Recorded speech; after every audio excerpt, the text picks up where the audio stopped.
बहुत एक अच्छा जीआर है जिसका लोगों को फ़ायदा लेना चाहिए।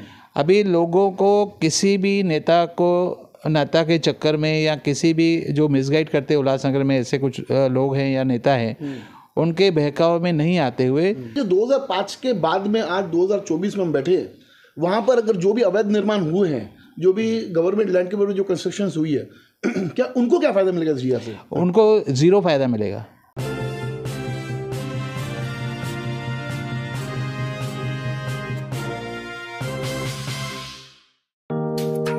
Neeraj Vinod Burani's Spacecraft Interiors. Your space, our craft. Experienced and professional team. No hidden charges. Luxurious designs. Follow us on Instagram. Spacecraft Interiors.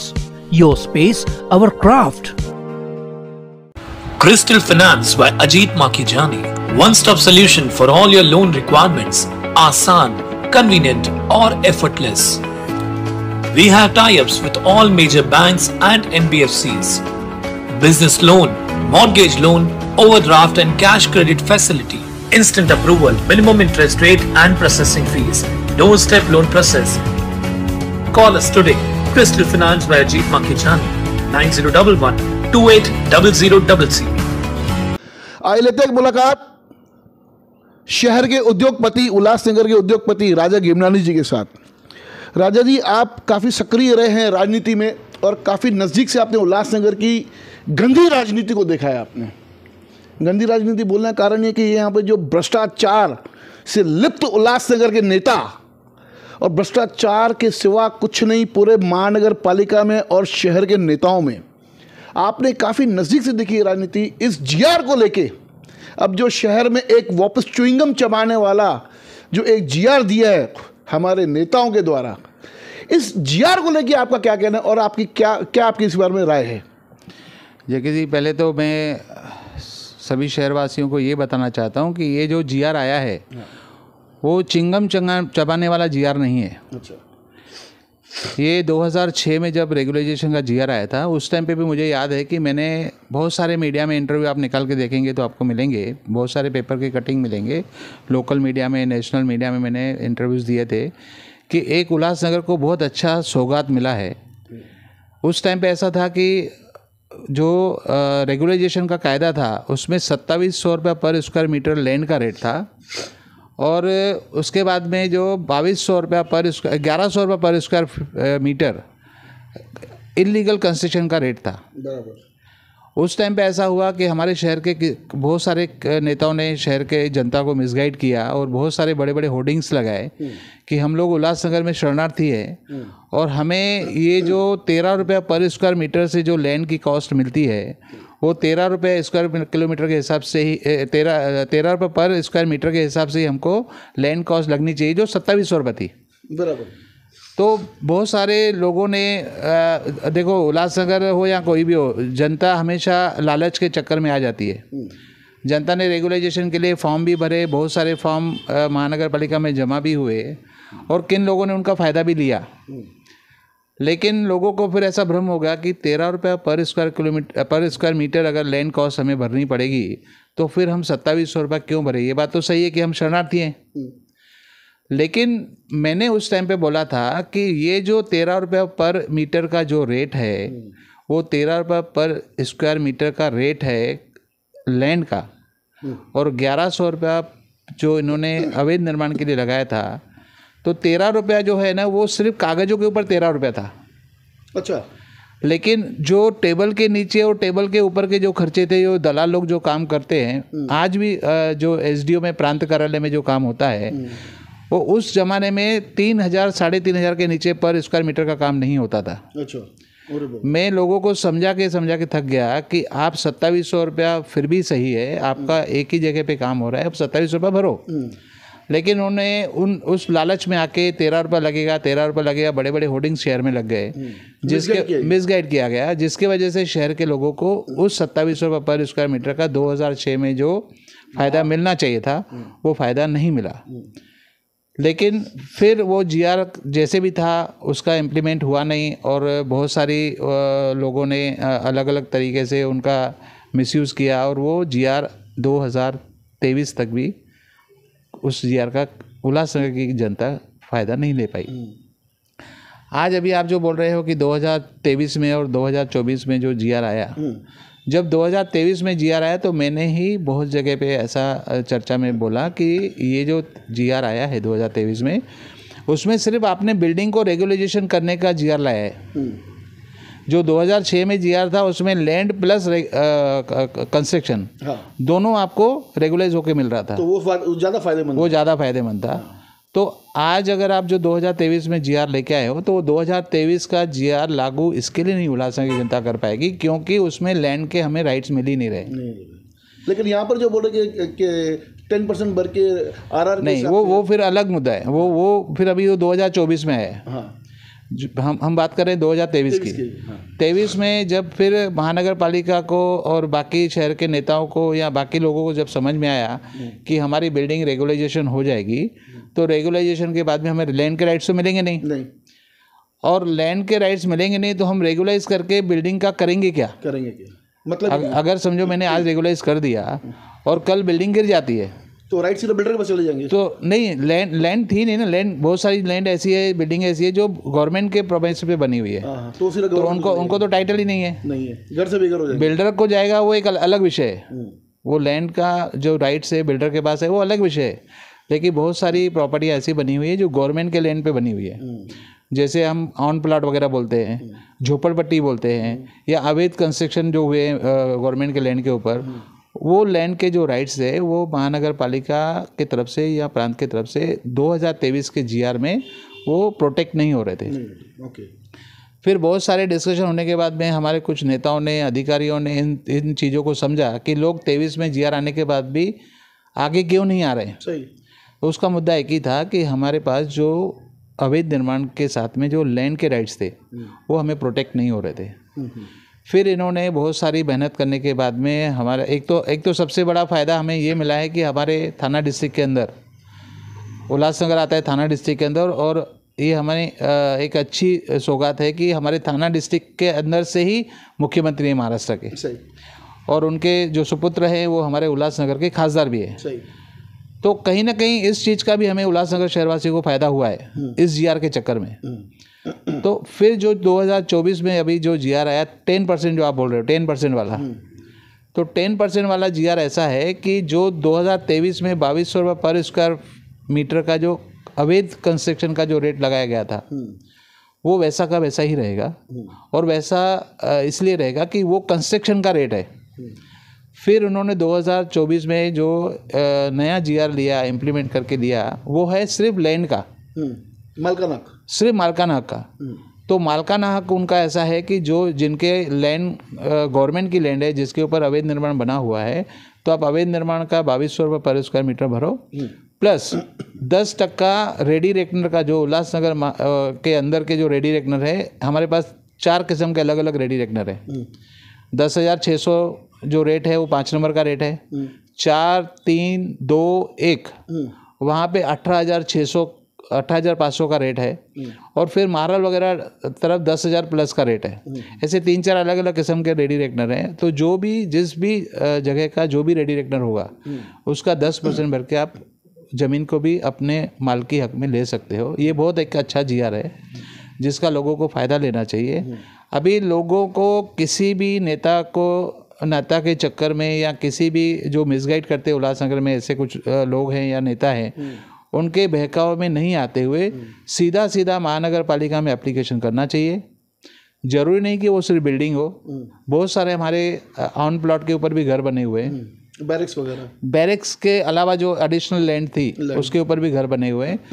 तो आज अगर समझो मान लो कि अगर 5 नंबर के अंदर कोई ऐसे घर, दुकान, कारखाने जो भी है और 2005 के पहले बने हुए हैं, तो उसको 1260 रुपया पर स्क्वायर मीटर, जो 12,600 का रेट है रेडी रेकनर, उसका 10% भरना है।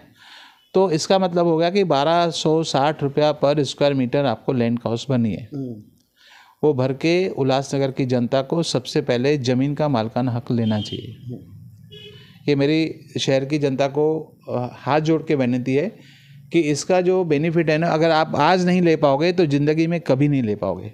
अब जैसे हम लोग ने, जब मैंने प्रकाश कुकरेजा सर का मैंने जब इंटरव्यू किया तो उन्होंने कहा कि ये जो 2005 के बाद जो इलीगल कंस्ट्रक्शंस बनी है, ये कहीं ना कहीं मुंबई हाई कोर्ट का कंटेम किया गया इस जीआर के अंदर। 100% नहीं, इस जीआर में तो 2005 के पहले कोई प्रोटेक्ट किया है, इस जीआर में कोई कंटेम्प्ट नहीं किया हुआ है। ये जो जीआर है वो अप्लीकेबल है 2005 के पहले वाला। आप ऐसा मत समझो कि अगर 2023 या 24 में आया है तो कोर्ट का अवमानना किया है, या 2005 के कंस्ट्रक्शन को या 2005 के इलीगल को रेगुलाइज किया है। ये सीधा सीधा रेगुलाइजेशन है 2005 के पहले वालों का। अब ये जो 2005 के बाद में आज 2024 में हम बैठे हैं, वहाँ पर अगर जो भी अवैध निर्माण हुए हैं, जो भी गवर्नमेंट लैंड के ऊपर जो कंस्ट्रक्शंस हुई है, क्या उनको क्या फ़ायदा मिलेगा इस जीआर से? उनको ज़ीरो फायदा मिलेगा। ये जितने टीयर गटर बन गए, जितने भी बने हुए हैं उनको ज़ीरो फायदा मिलेगा। क्योंकि ये जो महानगर पालिका उस प्रॉपर्टी से टैक्स तो ले रही है। नहीं, टैक्स से देखो एक अलग विषय है। अगर आप कहीं पे जैसे मान लो कि आप नो हॉकर जोन में या हॉकर जोन में आप गाड़ा भी लगाते हो, भले महानगर पालिका ने उसको प्रोटेक्ट किया है कि ये हॉकर जोन है, लेकिन वहाँ पे जो गाड़ा खड़ा हुआ है, वो जहाँ पे वो जो प्रेमाइसेस यूज़ कर रहा है, वहाँ पे कचरा कर रहा है, उसकी सफाई हो रही है, उसका पर्यावरण कंट्रोल हो रहा है, ये टैक्स उसके लिए ले जाती है। आप जो उल्लासनगर के जितने भी रहवासी है या पूरे हिंदुस्तान के जितने भी रहवासी है, महानगर पालिका एक प्लानिंग अथॉरिटी है। वो जो टैक्स कलेक्ट करती है उसमें से ड्रेनेज, नालियाँ, साफ सफाई और बाकी के जो काम है महानगर पालिका को, जैसे एक बिल्डिंग में सोसाइटी मेंटेन करने के लिए टैक्स मेंटेनेंस का पैसा लेती है और वो पावती भी देती है, लेकिन वो मालिकाना हक नहीं देती है, वो उसको प्रोटेक्ट नहीं करती है। ये सिर्फ जो पैसा लेती है महानगर पालिका शहर को मेंटेन करने के लिए पैसा लेती है, वो टैक्स है। आप मालिक बन गए हो इसकी टैक्स है, या आप इस घर के ओनर हो इसकी टैक्स है, ऐसा कोई भी पुरावा महानगर पालिका के टैक्स से साबित नहीं होता। तो यानी जो गाज गिरेगी जो 2005 के बाद में से लेकर 2024 तक जो ये टीयर गटर बने हुए शहर के अंदर, या टीयर गटर पे दुकान बने हुए हैं या घर बने हुए हैं, उनको इस बार का मतलब इस जीआर का कोई फ़ायदा नहीं होता, उनको सीधा सा नुकसान नज़र आ रहा है। नहीं, सबसे पहली बात तो मैं टीयर गटर के ऊपर भी बहुत सारे इंटरव्यू दे चुका हूँ। बहुत सालों से मैं टीयर गटर के लिए विरोध में हूँ, क्योंकि टीयर गटर एक ऐसी समस्या है कि ये सिर्फ हमारे उल्लासनगर में ही है, बाकी कहीं नहीं है। आज टीयर गटर का मुद्दा ऐसा है कि टीयर गटर जो है ना, वो टीयर गटर आप देखो कि जब भूकंप का झटका आता है, दिल्ली, गुजरात, राजस्थान या मध्य प्रदेश या कहीं महाराष्ट्र के अंदर भी भूकंप के झटके आते, तो हमें ऐसा पता चलता है कि 5 स्केल का था, 4 स्केल का था, इसके लिए नुकसान कम हुआ या नहीं हुआ।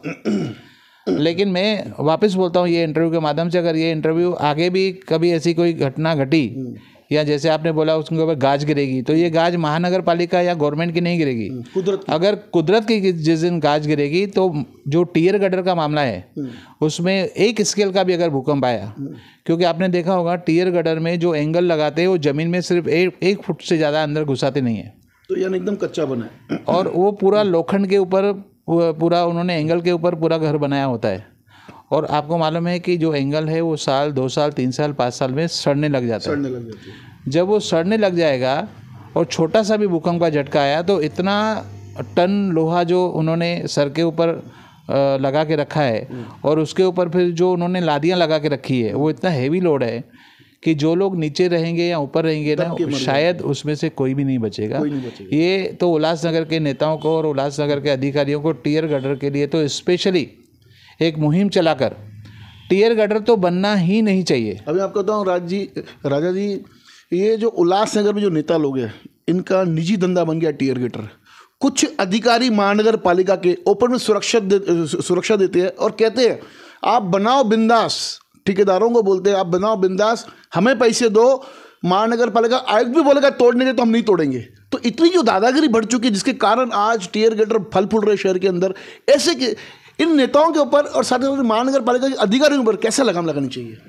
देखो कैसा है कि जो अवैध निर्माण का जो धंधा है, जो आप बोल रहे हो कि ये धंधा बन चुका है, गोरख धंधा, ये गोरख धंधा जो आप बोल रहे हो बन चुका है, ये बात सही है। लेकिन मेरा ये मानना है कि अधिकारी जो गुनहगार हैं वो बाद में हैं। जब तक हमारे शहर के जो नेता अवैध निर्माण को प्रोटेक्ट करते हैं, अवैध निर्माण के लिए खड़े होते हैं, या जिन नेताओं ने अवैध निर्माण को धंधा बना के रखा है, जब तक वो नहीं बंद होंगे तब तक अधिकारियों के ऊपर अंकुश लगाना बहुत मुश्किल होता है। क्योंकि अधिकारी को पता है कि मैं 1 साल के लिए हूँ, 2 साल के लिए हूँ, 3 साल के लिए, मैं आज नहीं तो कल चला जाऊँगा। जब हमारे शहर के नेता जो यहाँ पे पैदा हुए, बड़े हुए और शहर की जनता को, शहर के समाज को समझते, जब वो अपने शहर की जनता को प्रोटेक्ट नहीं करना चाहते, या वो चाहते हैं कि हमारा शहर अवैध निर्माण ही बना रहे और पूरे देश में हमारा शहर अवैध निर्माण के नाम से जाना जाए, तो उसमें अधिकारी का मैं समझता हूँ दोष कम रहे।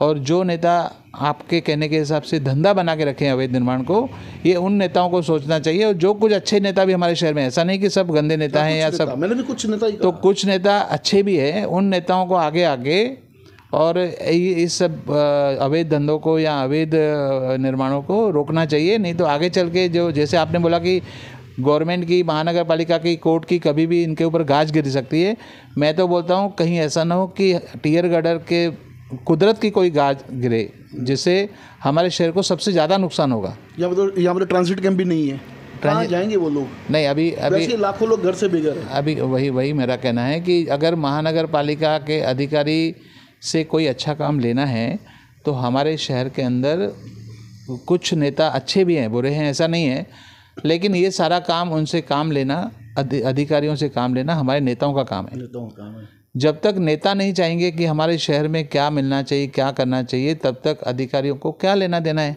अधिकारी तो जितना सुनेंगे केबिन में बैठ के उतना ही काम करेंगे, वो तो शहर में घूमेंगे नहीं, उनको तो शहर की जनता की तकलीफ नहीं है, क्योंकि कोई अधिकारी कहीं से आता है, कोई अधिकारी कहीं से आता है। अधिकारियों की इसमें मैं समझूंगा कि गलतियाँ बहुत कम है या नहीं के बराबर है। ये सारी गलतियाँ हमारे शहर के समाज सेवक, हमारे शहर के कुछ नेता और जो हमारे शहर के NGOs हैं, ये जब तक नहीं चाहेंगे तब तक हमारे शहर में जो अधिकारियों से काम लेना है वो पॉसिबल नहीं होगा। जाते जाते GR के विषय में शहरवासियों को क्या संदेश देना चाहिए? मेरा शहरवासियों को वापस एक बार ये निवेदन है कि ये जो GR आया है बहुत अच्छा है। ये सिर्फ अवैध निर्माण के बिल्डिंगों के लिए नहीं है, ये ऑन प्लॉट के लिए, झोपड़पट्टी के लिए भी है। मैं कहूँगा कि अगर 1260 रुपया पर स्क्वायर मीटर अगर आपको आपका लैंड, आपका मालकान हक मिल रहा है, तो मेहरबानी करके जो 10 से 20,000 30,000 रुपये तक प्रांत कार्यालय में और सेटलमेंट कमिश्नर और बाकी के दलालों के चक्कर में आके जो लोग 20,000 30,000 रुपये पर स्क्वायर मीटर का खर्चा कर रहे हैं, वो नहीं करते। मेहरबानी करके 1260 रुपये में अगर रेगुलाइजेशन हो रहा है, लैंड आपकी मालकी मिल रही है, तो लोगों को दूसरा काम सब छोड़ के पहले ये जो रेगुलाइजेशन का एक्ट आया है उसका पूरा बेनिफिट लेना चाहिए। लेकिन मुझे इसमें शंका है। मुझे शंका ये है कि आज जो प्रांत कार्यालय में जो CD का और अल्टरनेट साइट का और बाकी चीज़ों का जो दलाल लोग धंधा कर रहे हैं, 10,000 मिनिमम पर स्क्वायर मीटर का खर्चा है। अच्छा। और मैक्सिमम 20 से 25,000 रुपये पर स्क्वायर मीटर का, पर स्क्वायर मीटर भी नहीं, पर स्क्वायर यार्ड का जो खर्चा है, वो नहीं चाहेंगे कि उल्लासनगर की जनता को 1200-1300 रुपये पर स्क्वायर मीटर में काम होके मिले। ये मुझे सबसे ज़्यादा डर है, शंका है। अगर ऐसा हुआ और अगर महानगर पालिका ने चाहते हुए भी, महानगर पालिका का मैं भी रवैया देख रहा हूँ कि बहुत पॉजिटिव है कि रेगुलाइजेशन जल्दी जल्दी करवाओ और शहर को रेगुलाइज करो। महानगर पालिका का बहुत अच्छा रोल इस विषय में मैंने देखा है, क्योंकि मेरी भी बहुत सारी मीटिंगें होती है, तो मैं भी समझता हूँ कि वो पॉजिटिव है शहर के प्रति। वो चाहते हैं कि शहर को रेगुलाइज किया जाए और जल्दी से जल्दी किया जाए। और उन्होंने बहुत सारी मेहनत ली है, मैंने उनकी करस्पॉन्डिंग देखी है, बहुत सारी मेहनत की है। तो मेरा ये कहना है कि उनको, शहर की जनता को जल्दी से जल्दी उस GR का बेनिफिट लेना चाहिए। और मुझे सिर्फ जो मैंने बोला मुझे डर है, वो हमारे खासदार जी को, हमारे मुख्यमंत्री जी को और हमारे शहर के तीनों आमदार को और हमारे शहर के सभी नेताओं से मेरा हाथ जोड़ के विनती है कि अगर प्रांत कार्यालय में फाइल जाने के बाद अगर वो फाइल के ऊपर 2-2 3-3 महीना उसका वापस ओके करके नहीं भेजा गया महानगर पालिका में, या उसको जानबूझ के रखड़ाया गया, क्योंकि उनको मालूम है कि ये 1200-1300 रुपये पर स्क्वायर मीटर का विषय है और जो हम काम धंधा चला रहे हैं वो 10 से 20,000 रुपये का विषय पर स्क्वायर मीटर का, उसके चक्कर में अगर शहर वासियों को भुगतना पड़ा या दिक्कत खानी पड़ी तो इस जीआर का हमारे शहर वासियों को लाभ नहीं होगा। इसके लिए मेरा एक बार शहर वासियों से तो मेरा निवेदन है कि सभी लोग ज़्यादा से ज़्यादा लोग आगे आके अपने जो 2005 के पहले का अवैध निर्माण है उसको रेगुलाइज कराएं, जिससे आपका जो कंस्ट्रक्शन है वो भी रेगुलाइज हो जाएगा। और दूसरा जो आपका लैंड का जो मालिकाना हक है वो भी आपको मिल जाएगा। लेकिन हमारे शहर के नेताओं को, हमारे यहाँ के खासदार साहब को और हमारे महाराष्ट्र राज्य के मुख्यमंत्री जो हमारे थाना से ही है, तो उनको इन अधिकारियों को इंस्ट्रक्शन देने पड़ेंगे और हमारे नेताओं को फॉलोअप लेना पड़ेगा कि जो फाइल आज पुटअप हुई, अगर महानगर पालिका से ओके प्रांत कार्यालय में लैंड की पैसा भरने के लिए वहाँ से ओके करवानी है तो उसका एक टाइम पीरियड सेट होना चाहिए। भले वो 15 दिन का हो, 1 महीने का हो, लेकिन 1 महीने के से ज़्यादा नहीं होना चाहिए। 30 दिन के ऊपर नहीं होना चाहिए। अगर उनको किसी वजह से धक्के खिला के और उसके फाइल लटका दिए या उनसे अनाप शनाप डिमांड की गई तो फिर वैसे का वैसा रहेगा जैसे 2006 का जीआर आज तक धक्के खा रहा है। उसी तरीके से हमारा 2023 और 24 का जीआर भी धक्के खाएगा और हमारे शहर को उसका फ़ायदा नहीं मिलेगा। अगर शहर की जनता को सही मायने में फ़ायदा देना है तो हमारे शहर के नेताओं को, हमारे यहाँ के खासदार को, हमारे यहाँ के तीनों आमदार को और हमारे महाराष्ट्र राज्य के मुख्यमंत्री को इसके ऊपर विशेष ध्यान देना पड़ेगा। ये जब तक नहीं होगा, अगर कोई भी फाइल किसी भी वजह से, किसी लालच की वजह से, डिमांड की वजह से अगर कोई भी फाइल कहीं पर भी अटक जाती है तो उसका सीधा सीधा जो नुकसान होगा आम जनता को होगा। तो वो मेहरबानी करके एक होना चाहिए। और मैं आपको एक दूसरी जानकारी देना चाहता हूँ कि 2024 में 15 मार्च को एक जीआर और भी आया है। अच्छा। वो जीआर है रेगुलाइजेशन के संबंध में है और वो प्रोटेक्टेड एफएसआई का जीआर आया है। आपको शायद पता होगा, वो 2 दिन के बाद आया, यानी कि वो 15 तारीख को आया। हाँ। उसमें ऐसा है कि 2006 में जो रेगुलाइजेशन का एक्ट आया था या 2023 में भी जो आया था, उसमें जो बिल्डिंग की एफएसआई हाँ। वो मैक्सिमम 4 एफएसआई तक उनको प्रोटेक्शन था। हाँ। ठीक है, बराबर। और बहुत सारी बिल्डिंगें 5, 6, 6.5, 7 एफएसआई तक भी बनी हुई है गोलमेदान परिसर में खास बहुत सारी बनी हुई है। तो उनको इस जीआर के अंदर उनको बेनिफिट नहीं हो रहा था। लेकिन जो अभी हमारे पास जो न्यू डीसी रूल है, डीसी रूल में एक एफएसआई का प्रोटेक्शन है जिसको एंसिलरी बोलते हैं। एंसिलरी है 0.6%। तो जो 15 तारीख को जीआर आया उसमें मॉडिफाई करके ऐसा आया है कि जो हम प्रोटेक्टेड एफएसआई 4 का जो हमने जीआर निकाला है उस 4 के जीआर को भी, यानी 4 एफएसआई के जो जीआर रेगुलेशन का आया है ना, एंसिलरी का जो बेनिफिट है 0.6% वो 4 एफएसआई वालों को भी दिया जाए। तो इसका मतलब ऐसा हुआ 6 चौक 24, यानी कि 2.4 एफएसआई और प्रोटेक्ट हो गया। तो अगर कोई अवैध निर्माण 5, 5.5, 6, 6.5, 6.4 तक भी बना हुआ है तो उसका भी फ़ायदा जो 15 तारीख को जीआर आया है उससे होगा। तो आज कम से कम 6.4 तक का जो एफएसआई, यानी कि हमारे पास एंसिलरी प्रोटेक्टेड एफएसआई अभी 15 तारीख को आया है, उसका भी शहरवासियों को बहुत सारा फायदा होगा। और उसका जो अमाउंट है, एंसिलरी का जो अमाउंट है, रेडी रेंटल से बहुत कम है। अच्छा, वो ज़्यादा बेनिफिट होगा। और मेरा ये कहना है कि जो 6, 6.5 तक एफएसआई बने हुए वो सारे प्रोटेक्ट हो जाएंगे और पूरे शहर का जितना भी एफएसआई यूज़ किया हुआ है वो इस जीआर से उनको सबको फ़ायदा होगा और सभी शहरवासियों को इसका पूरा बेनिफिट देना चाहिए, किसी के भी बहकावे में नहीं आते हुए। क्योंकि मुझे मालूम है सनद निकालने के लिए, मालकियत निकालने के लिए 5-5, 10-10 हज़ार पर रिश्वत खिलानी पड़ती है। तो वो रिश्वत बचाने के चक्कर में और किसी के भी बहकाव में नहीं आते हुए अगर आपके पास 10% रेडी रेक्टर का सीधा उसमें आप अगर जीआर पढ़ेंगे तो उसमें लिखा हुआ है सरसकट। हाँ, आपको सीधा 10% भरना है। उसमें कोई इसमें कोई ऐड करना है, इंटरेस्ट ऐड करना है, पेनल्टी ऐड करनी है, वो ऐसा कुछ भी नहीं है। सरसकट आपको 10% भरना है। तो शहर वासियों को इससे अच्छा जीआर, इससे अच्छा शहर को बचाने का रास्ता मुझे नहीं लगता है कि पूरे देश को ये फ़ायदा कभी मिलेगा, न हमारे कभी शहर को इस चीज़ का फ़ायदा मिलेगा। इसके लिए मेरी हाथ जोड़ के सभी से विनती है कि मेहरबानी करके इस रेगुलाइजेशन के जीआर का पूरी शहर की जनता फ़ायदा उठाए। ये आपके बोलने के हिसाब से वो चिंगम चबाने के लिए नहीं है, ये चिंगम नहीं है, ये सच का जीआर है। लेकिन अगर इसका बेनिफिट नहीं लेते तो हमारे शहर के नेता और जनता वो चिंगम चबाती रह जाएगी और हमारा शहर अवैध निर्माण ही रहेगा। बहुत अच्छा लगा राजा गिमनानी जी से पहली बार मुलाकात करते हुए। साथ ही साथ मैं ये भी एक कहूँगा शहरवासियों को कि जो हमारी जो परिवहन सेवा है उस विषय के अंदर भी हम राजा गिमनानी से इस बारे में इंटरव्यू करेंगे, क्योंकि ऑलरेडी पहले राजा गिमनानी जी के पास में कॉन्ट्रैक्ट था परिवहन सेवा का उल्लासनगर शहर में। तो इनसे भी जल्दी इस बारे में एक और मुलाकात लेंगे और दिखाएंगे कि जो अभी परिवहन सेवा जो अभी शुरू हुई है शहर के अंदर, अभी वो उससे कितना हमारे शहरवासियों को बेनिफिट मिलेगा। धन्यवाद। देखते रहिए फिर से बॉगी न्यूज़ चैनल।